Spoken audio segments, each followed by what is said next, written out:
Sud Radio, le Love Conseil.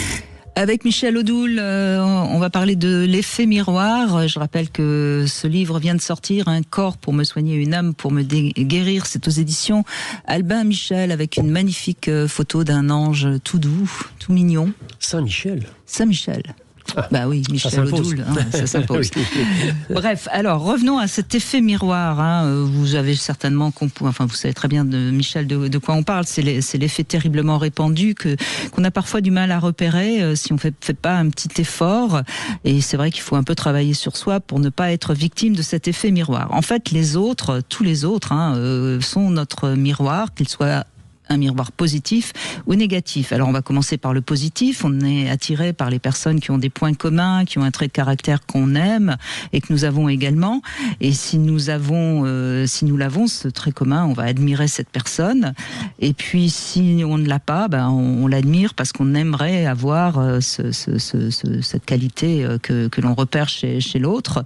Et puis parfois, on va décrier la personne qui a justement cette qualité qu'on aimerait avoir et qu'on n'a pas, et on va vraiment trouver que c'est quelqu'un de nul. Enfin, voilà. Et alors, la règle absolue, et c'est important de la retenir, on ne peut voir chez autrui que ce qu'on porte en soi.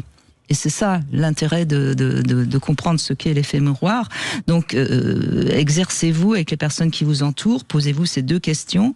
Qu'est-ce qui me touche et qu'est-ce que j'admire et qu'est-ce que je rejette ou je déteste. Alors évidemment, souvent on rejette un défaut qu'on a et qu'on ignore ou quelque chose qui nous a fait du mal. Enfin bref. Et c'est une bonne école toute simple de connaissance de soi, en fait.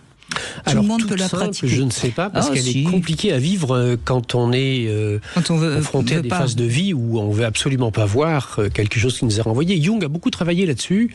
Puis ensuite, une de ses élèves, qui s'appelait Marie-Lise von Franz, ont travaillé sur un phénomène qui s'appelle la projection. C'est-à-dire que nous projetons dans l'autre, les pans de nous-mêmes, soit ceux qui nous satisfont ou ceux que nous pensons qu'il serait bien que nous ayons, que nous aimerions avoir. Ça, c'est effectivement la dimension positive. Et puis ceux qui nous insupportent, c'est-à-dire ceux qui sont en fait cette espèce de reflet que le miroir nous envoie et qui ne nous plaît pas. De la même manière d'ailleurs que parfois, certains matins, quand on se réveille et qu'on se voit dans la glace, on dit ouais, c'est pas terrible. Et donc, effectivement, la vie nous propose peut-être d'aller dans la direction de ce qui nous insupporte, parce que c'est peut-être là qu'il y a le champ de progression le plus vaste. Donc l'outil, il est simple à utiliser. Il est difficile à accepter. Mais je veux dire, c'est quand même, c'est pour ça que j'aime mieux le terme d'effet miroir, pour que tout le monde comprenne bien. En fait, prenez un bout de papier, puisqu'on aime bien avec vous, Michel Odoul, les faire écrire. On aime bien l'écriture, prenez un bout de papier et marquez 3 personnes que vous admirez, dans les médias par exemple, et 3 personnes que vous détestez. Et puis ça va déjà et puis essayez de voir pourquoi vous admirez telle personne et pourquoi vous détestez telle personne.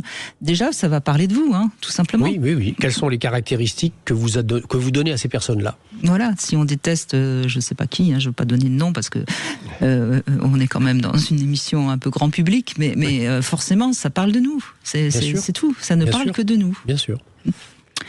Et puis, on va jouer avec Sud Radio et Passage du désir.